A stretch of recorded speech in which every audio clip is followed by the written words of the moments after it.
Microphone check.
All right, good evening, everyone. Welcome to the Cicero Jackson Township Board of Zoning Appeals meeting on May 21st, 2026. Time is 7 p.m.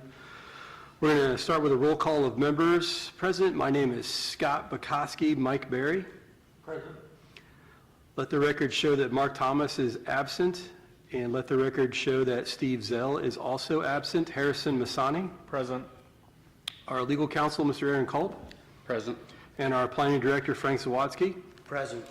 All right, thank you for recording tonight, Terry Strong. With the amount of members present, I can declare that we have a quorum. However, as a footnote to all of the petitioners that are present tonight, with there only being 3 members present, each of the votes does require 3 positive or 3 negative to either pass or not be passed. So the odds are tougher tonight with 3 of us here. You've got to get all 3 of us to vote the same way. So the petitioners have the option to come back for our next meeting if they wish to do so. But other than that, you do have to have all 3 of us vote in favor to be passed tonight. I can now move to approval of the minutes from April. We did not have a meeting in April. Our minutes that we're looking to approve tonight were from back in March. Has everyone had a chance to look at those minutes? Does anyone have anything to add or subtract? Mr. Chairman, this is Mike Berry. I make a motion we approve the minutes. Thank you, Mr. Berry. Second to that, Harrison Masani. Thank you, Mr. Masani. All in favor of approving the meeting minutes from March 19th, 2026, please say aye. Aye. All opposed? Those minutes are approved. We have no old business tonight. I just wanted to read into record that the BZA is a quasi-judicial branch of the local government. The board will be discussing items listed on the docket and issues or stipulations to consider for each of those items on the docket. All comments and questions should be directed toward the board and its members as opposed to other audience members or the petitioner. Attendants must sign in if they're planning to speak tonight, and that sign-up sheet is in the door right when you come in. Each attendant must state their name and address for the record upon visiting the podium. Each person is limited to 3 minutes when they get to the podium to speak. Each item on the docket typically has a portion of the discussion set aside for a public hearing, and we, again, keep those to 3 minutes. If a person is wishing to speak as in agreement with someone who's already spoken, it's not necessary to completely restate those points in their entirety. It's only necessary to agree with the other person's statement and move on in the interest of time. And just wanted to remind everyone that we make all of our motions are all made in the affirmative. However, that may not be the way that we vote. We'll move right on to the first item on the docket, BZA-0526-07-AG. It's Robert and Leslie Andrews located at the property of 26791 Crooked Creek in Arcadia, 46034. It's a development standards application that's been submitted regarding that property to allow accessory structure in the front of the primary structure, whereas Article 7.5 accessory structure standards of the Cicero Jackson Township zoning ordinance states that the accessory structure shall only be located to the side or rear of the primary structure. The next item on the docket that we will discuss together, but we will vote on separately, is docket number BZA-0526-08-AG, the same petitioner at the same address, 26791 Crooked Creek in Arcadia. It's a development standards variance application. It's been submitted regarding the property located at that address to allow an accessory structure to be constructed with the height of 24 feet in an AG district, whereas Article 3.1 of the Cicero Jackson Township zoning ordinance states that a maximum allowed height of an accessory structure in an AG district is 22 feet. Is the petitioner present this evening? Yes. All right. If you don't mind, step up to the podium and state your name and address for the record and let us know what you've got planned. Robert Andrews, 26791 Crooked Creek in Arcadia. We just purchased a home here, and we're looking to put an accessory structure beside our house or in front of our house. All righty. What is the reason that you need to put it in front of your house? The house is located right on a floodplain, and so we can't get behind our house with the structure. There's just no, the previous builder where they put the house, you can see in the picture, it's just, there's no way to get anything behind us. So we're gonna go to the side or, a little bit in front of the house, the existing structure. Mm-hmm. And what's the reason for the height variance that you need? Just to get the clearance written 16-foot sides, and the builder says we need 24 foot. In order to make it fit correctly Correct. to that height. All righty. Board member questions? Is primarily used for storage or? Yes, storage. Maybe a basketball court for the winter, but yeah, just storage. No living quarters or anything like that? No, not at all. No business? No No business? business? No. Okay. No, it's our primary residence and just to have room to store our stuff in there. Will there be electricity and plumbing in there? Yes. Yeah, And, and just so I don't have to walk back to the house if we're in there. Mm-hmm. And then exterior lighting? Yes, Okay, what would that look like? just downward facing light to have some, if we, you're pulling in the driveway, just to have some illumination so we can see around. Mm-hmm. Okay. We're trying to tuck it in the woods, as you can see, just to kind of hide it as best we can, and that's the only location on the property we can get a building. I mean, without coming out to the road even further. As you can see on there, the floodplain kind of bisects, the front third of the property.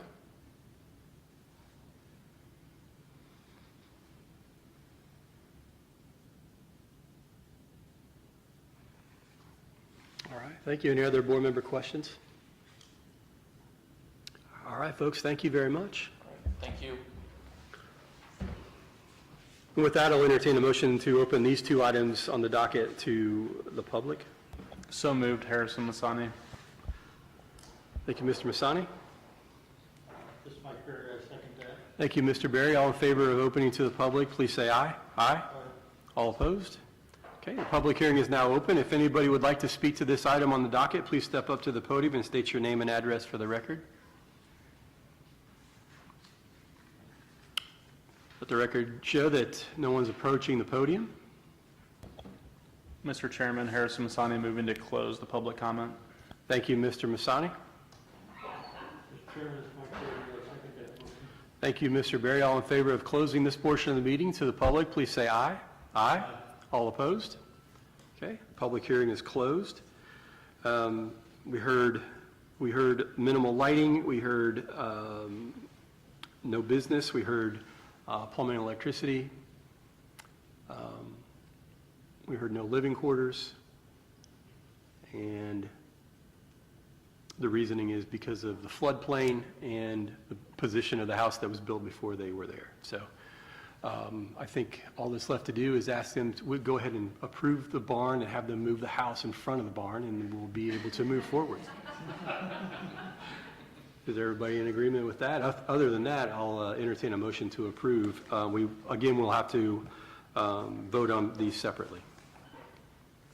Do you just want me to add the house movement as a condition, or is that? No, I don't think we're in agreement there.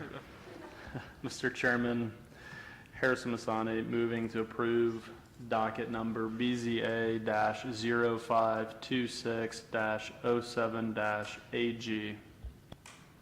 Thank you, Mr. Masani. Chairman, it's Mike Berry. I second that motion. Thank you, Mr. Berry. We'll have a roll call vote. Harrison Masani. Approved. Mike Berry. I approve. And I'm Scott Bukowski. I approve. We'll vote on the second one now.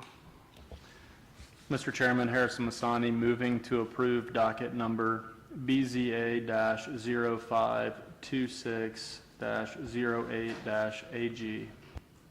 Thank you, Mr. Masani. Mr. Chairman, it's Mike Berry. I second that motion. Thank you, Mr. Berry. We'll have a roll call vote. I'm Scott Bukowski. I approve. Mike Berry. I approve. Harrison Masani. Approve. All right, congratulations. Thank you for doing your due diligence with us this evening. You're welcome to stay, but please feel free to leave. Thank you.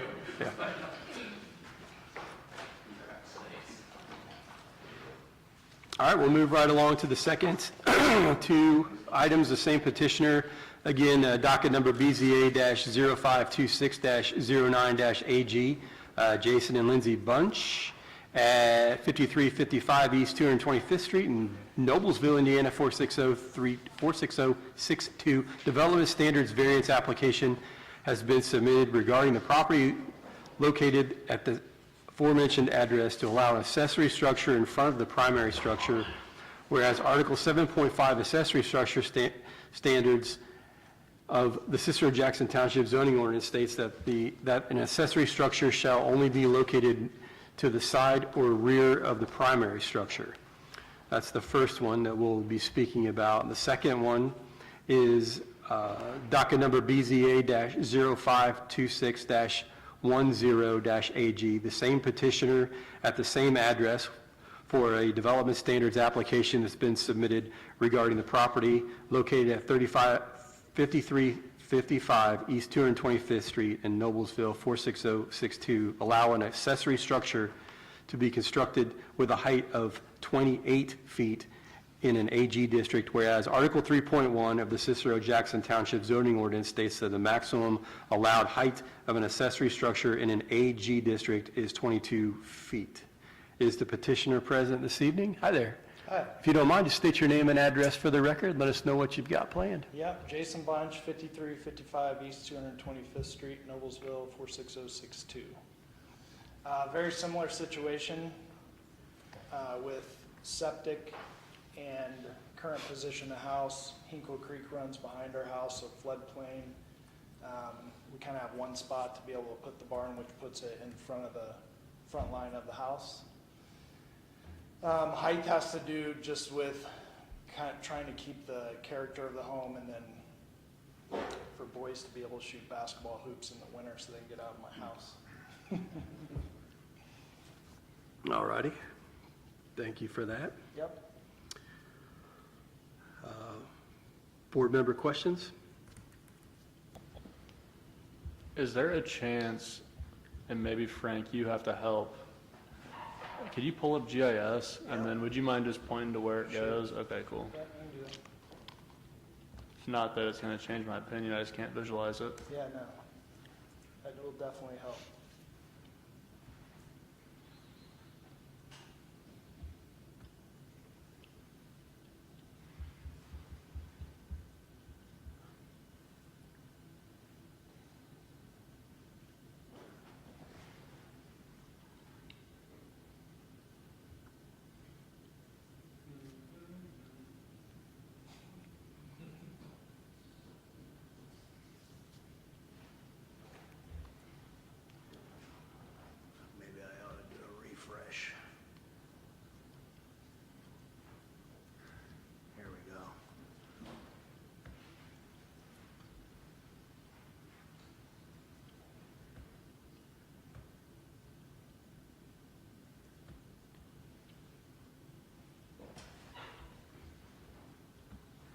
go up here.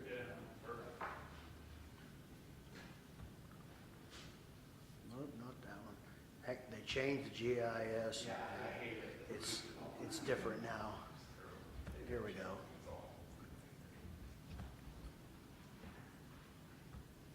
There.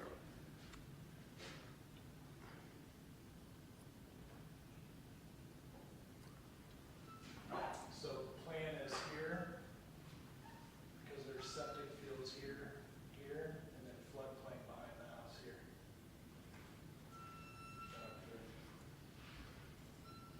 The little porch face. The porch will face south, towards the woods. The main entrance will be off the.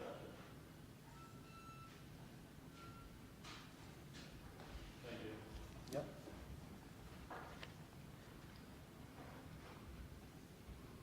Any plans for a business to be run from that structure? No. Electrical and plumbing? Electrical, plumbing. Yep. What kind of lighting will you have? Undecided. Currently, we have, there'll be something over the main door, but currently on the main house, we have architectural lighting, so we'll probably mimic that at some point, just so it matches the rest of the property. So we have some down lighting from eaves. Any living quarters inside that? No.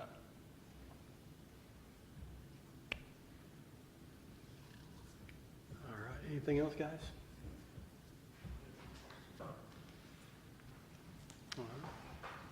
right. Mr. Chairman, Harrison Masani, moving to open this to public comment. Thank you, Mr. Masani. Mr. Chairman, Mike Berry, I second that.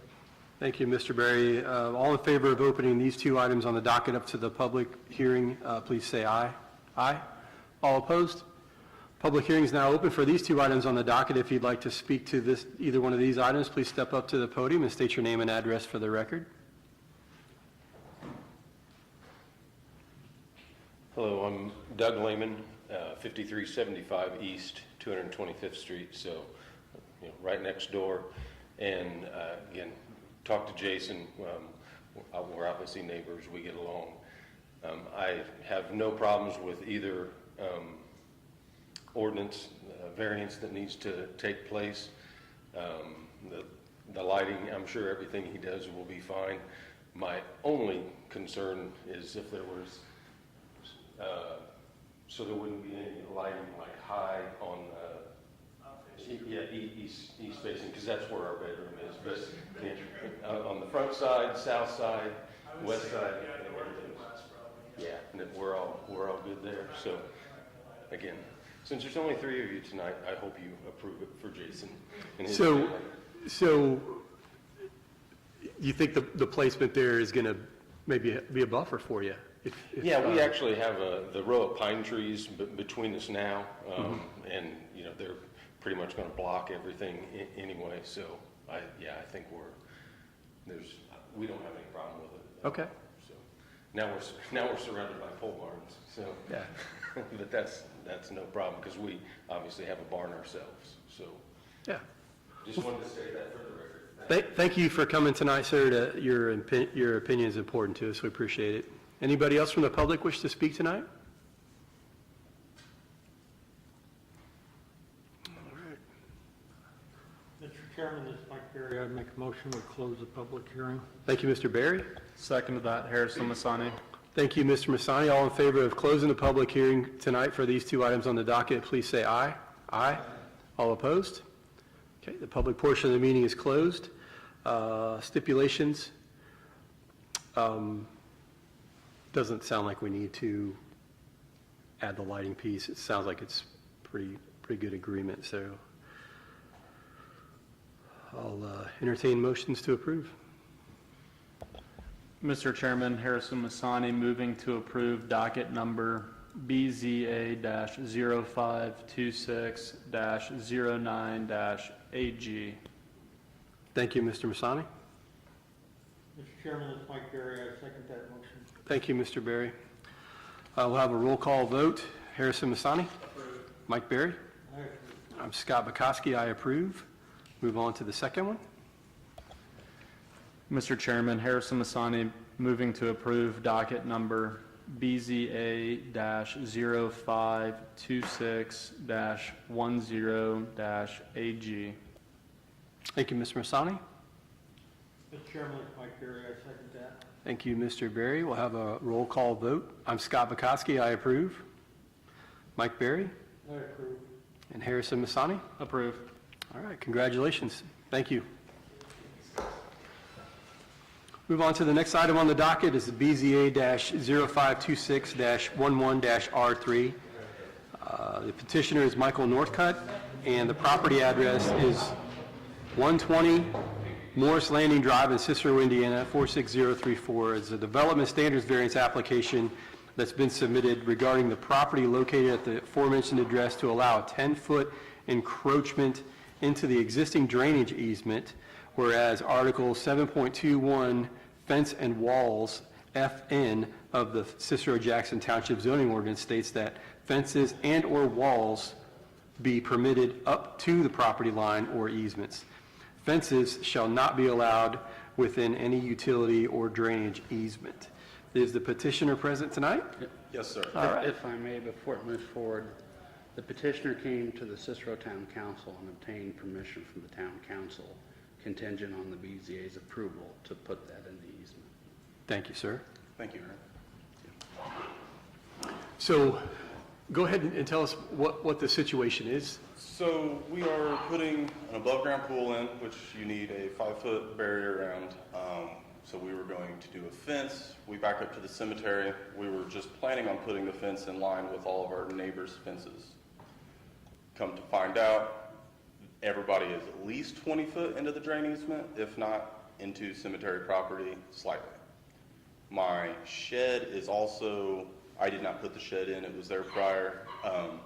It's also in the drain easement a little bit. So if we were to move the fence in 20 feet from where we originally wanted it, where the line is currently, that would hit about where my barn door is on my shed.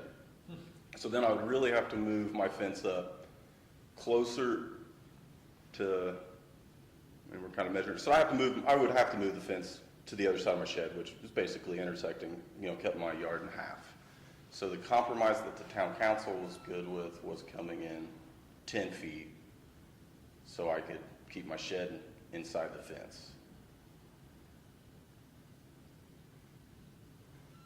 I think I understand. Is that going to line up with your neighbor's fences then? No, it'll be in a little bit. Okay. Well, and part of that is, as you can see now, GIS is not exact, but some of those, it would appear the neighborhood is on cemetery property. Yeah, so my neighbor's fence there that you're seeing, that is north of me, that is their fence, so I won't, obviously they're already encroaching in the cemetery property, so I won't align with them. And then my other neighbor, she's about the only person close to me that doesn't have a fence, but she has a concrete pad that is well into the easement and cemetery property. I was just trying to make it uniform with what everybody else had done, didn't realize the issue that was going to be. I've also offered to town council that letting me encroach into the easement, I am willing to pay. If there's ever any drainage work that needs done, or there's anything where my fence needs removed, I will cover that cost. I will be responsible for that situation. I'm happy to sign anything that needs to be signed for that. All right, thank you. So your shed's not going to have to move, but your fence is going to go right behind it, like right up to it, basically. Pretty close, yeah. And you're still going to be able to fit your pool back there the way you need it to be? Yeah, because for it'll the be most up, part? it'll be up closer to the house. Okay.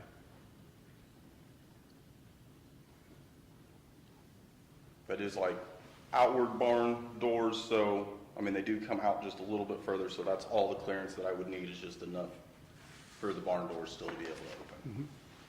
And then I'm also putting 2 5-foot gates in the back, one so I can access what I need to mow back there, and then that would also give easy utility access to anybody that needs the easement. Used to work in telecommunications, I understand needing access to easements. There's no utilities back there though, it is only drain. Okay. All right, board member questions? feel like we've dealt with this strip before with this exact situation. We're really close to it, so we kind of understand what's happening here. And thank you for going to the council. That's a great step to take. Thank you for doing that. I don't have any more questions for the petitioner. I don't think we do, so thank you for that. And I can entertain a motion to open to the public. Mr. Chairman, Harrison Masani moving to open to public comment. Thank you, Mr. Masani. Mr. Chairman, this is Mike Berry. I second that motion. Thank you, Mr. Berry. All in favor of opening this item to the public, please say aye. Aye. All opposed? Okay, the public hearing is open for this item on the docket. If you'd like to speak to this, please step up to the podium and state your name and address for the record. Well, the record show that nobody's approaching the podium. Mr. Chairman, Harrison Masani moving to close public comment. Thank you, Mr. Masani. Mr. Chairman, Mike Berry. I second that motion. Thank you, Mr. Berry. All in favor of closing the public hearing, please say aye. Aye. All opposed? Okay, the public portion of the meeting is closed for this item on the docket. Board member discussions, like I said, I think we've talked through this, and the petitioner's done some significant, taken some steps to get this going in the right direction, in the right way. I don't feel like I have any stipulations to include because he's pretty much already included anything that would need to be done, and with his discussion with the council. So I can entertain a motion to approve unless there's something that I'm missing. I don't have any conditions. You good, Mike, without conditions? No. Okay. Harrison Masani moving to approve docket number BZA-0526-11-R3. Thank you, Mr. Masani. Mr. Chairman, this is Mike Berry. I second that motion. Thank you, Mr. Berry. We'll have a roll call vote. Harrison Masani? Approve. Mike Berry? I approve. And I'm Scott Bukowski. I approve. Again, thank you both for coming in tonight. Thank you. We'll move to the last item on the docket. It's BZA-0526-12-AG. It's Samuel and Krisha Adams at 6524 East 241st Street in Cicero, Indiana, 46034. The development standards variance application has been submitted regarding the property located at the aforementioned address to allow 15-foot side yard setbacks for a primary structure, whereas Article 3.2 of the Cicero-Jackson Township zoning ordinance states that side yard setbacks shall be 45 feet in the Ag District, the AG District. Is a petitioner present? All right, if you don't mind, step up to the podium and state your name and address for the record and let us know what you've got planned. Hello there. I'm Sam Adams. Address is 6524 East 241st Street, Cicero 46034. We're looking to build a new house here. We purchased this property 10, 11 years ago. There's an existing home. So we're looking for the offsets on the side to pretty much just represent what's already there. So, Just move it back further on the property. yes. So you'll still be living in that structure, the primary structure that's there until you're completed with construction. Did I read that correctly? Yeah, it'll be bulldozed once we get the move-in ticket. Okay. It'll be a two-step process. So we'll take the back of the house is all garage. That'll be bulldozed off so we can set the new house. It gives us an extra 15 to 20 feet forward, build it, which will be great. Hopefully I can work on it all day and night while we're there, and then move in and bulldoze the old one, fill in the hole, and that is the plan. And Frank, the structure that's there is outside of these boundary lines that we have set for AG, right? That's correct. Yeah. Okay. And just for reference, where is the septic field located on the property now? So if you look at the house, it's the L right there. The septic field is right in here. Kind of right, Sort of next to it? yeah, kind of in the, inside the reverse L. If you want to go ahead and step up to the screen there, you can just point it out for us. Yeah, Oh, it keeps growing. Yeah, we're down toward the bottom. There you go. yeah, Okay. Okay. yeah, And did I read 1940s or so? yeah. Yeah. She's old. Uh-huh.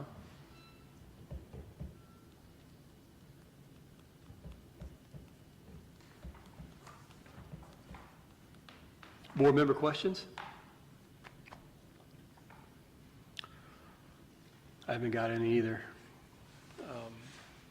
Frank, thank you for your portion of the description of what's going on here. I think that in combination explained very well what's happening. So thank you folks very much. With that, I guess we can open up to the public. Mr. Chairman, Harrison Masani moving to open this to public comment. Thank you, Mr. Masani. Thanks, guys. Thank you. Mr. Chairman, it's Mike Berry. I second that motion. Thank you, Mr. Berry. All in favor of opening this portion of the meeting to the public, please say aye. Aye. All opposed?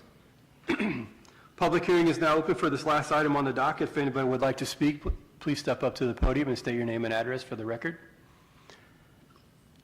Let the record show that no one's approaching the podium. Mr. Chairman, Harrison Masani moving to close public comment. Thank you, Mr. Masani. Mr. Chairman, Mike Berry. I second that motion. Thank you, Mr. Berry. All in favor of closing the public hearing at this point, please say aye. Aye.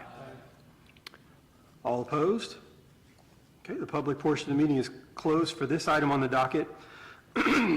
Board member comments? I have one suggested condition. I would just recommend that we do attach a condition that the existing structure be done within 12 months of completion of the new structure. No problem. Okay, We would make sure that we're replacing one with the other. yeah. We could even slim that down. Did you say 12 months? Yeah, No chance. I would rather give you some more. Yeah, because you never know what could Yeah. pop up and Right, no. slow you down, so, Got no problem signing that. yeah, thank you. Anything else? Thank you, Mr. Colt. Mr. Chairman, Harrison Masani moving to approve docket number BZA-0526-12-AG. Thank you, Mr. Masani. With that condition? Of the condition, yes, sir. With the condition of the existing house to be removed within 12 months of occupancy of the new one.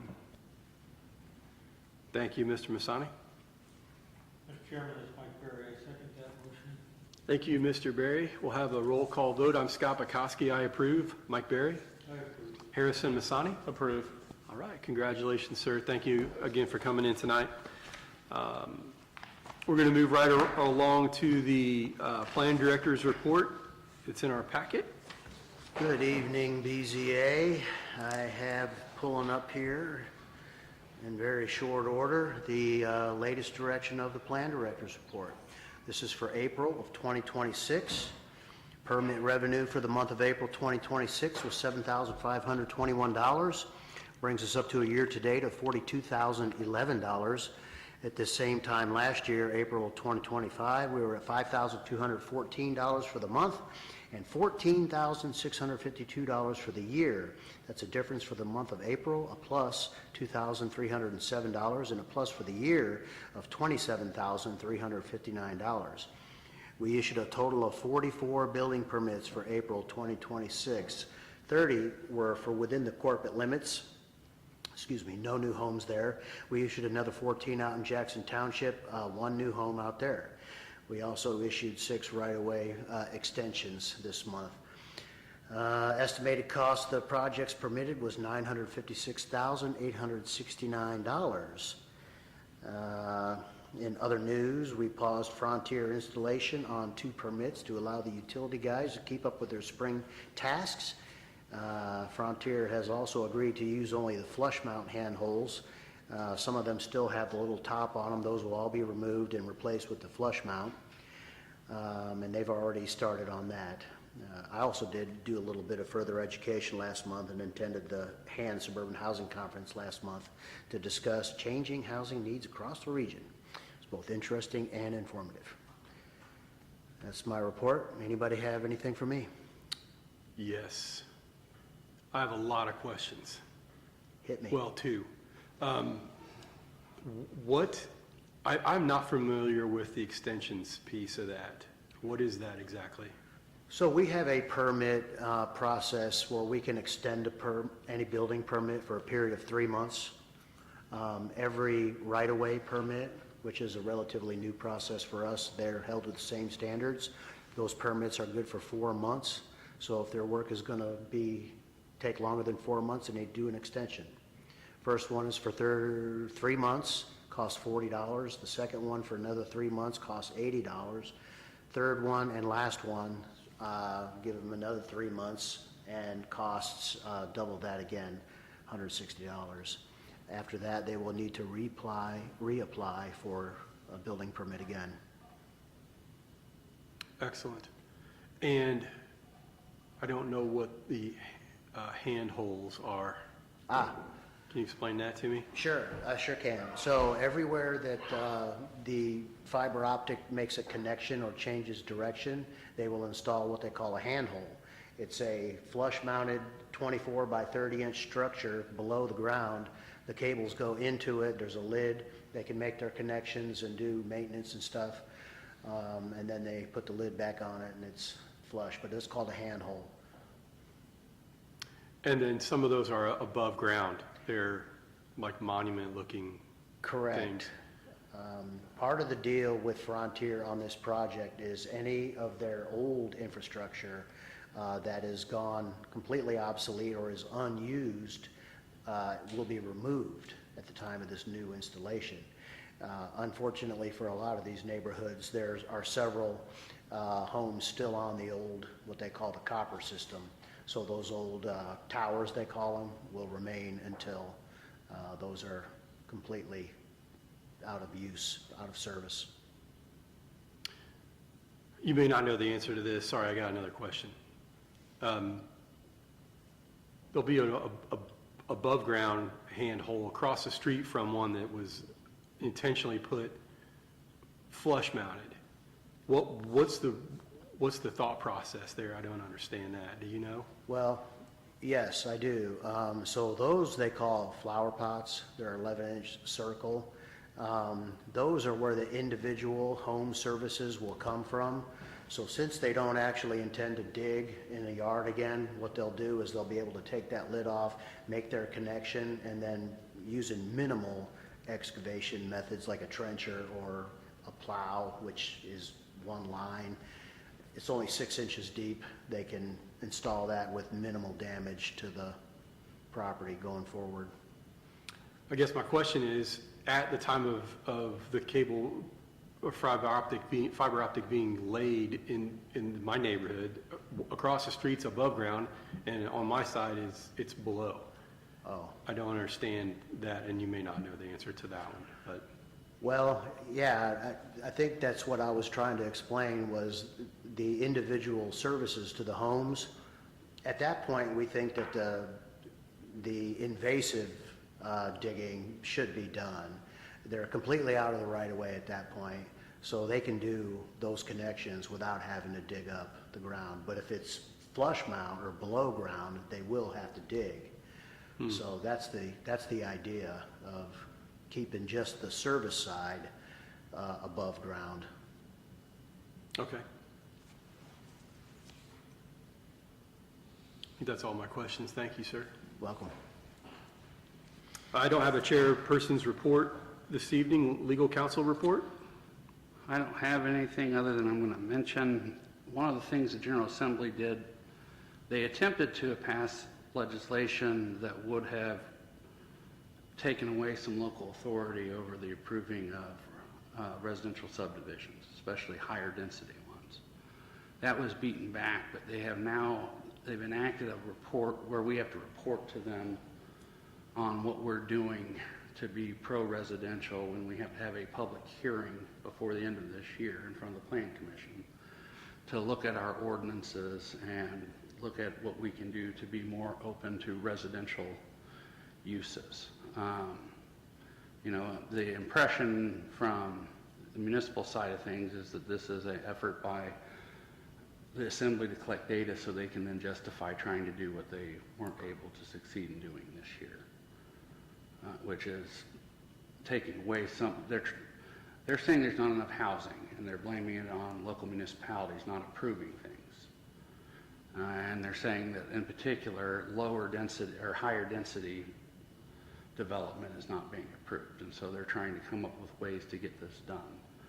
And I expect the same legislation is going to come back next year and the following year until something goes through, unless there's a significant change in the apparent climate down at the State House. Are we set to do anything different with this board as far as our reporting and structure goes or anything like that? No, but as you know, we just completed a update of our comprehensive plan last year, and we are going to be starting in a couple months the interview process for a consultant to now help us completely redo our ordinances. And you know, they're going to go through that book in light of the comp plan and update things systematically. And to the extent that we feel there are changes needed for residential, that will be addressed there. But we believe that the town, or we believe that we have good residential ordinances on the book. And I think the fact that we've had, as a community of about 5,000 people, we've had, you know, multiple new subdivisions in the last 10 years, and we've got other ones that would have submitted by now if we had the water capacity. I think we feel we're in a good position. I think as soon as we have the water situation taken care of, and we have the water, now we're going through the building/finance side of that. I think you're going to start seeing more petitions both to the east and to the west of town. All right. Thank you for that, Mr. Colt. Board member comments?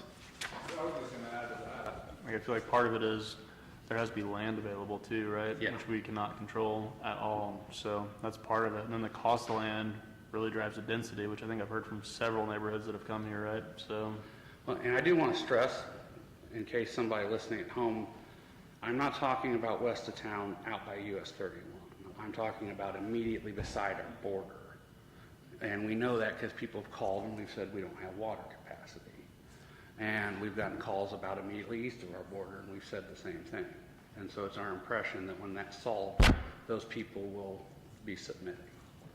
And so I think that shows that we have favorable, I think we have fair ordinances. We protect the local interest, and we try to protect the community character, but at the same time, you know, working with people if there's a good development that's out there.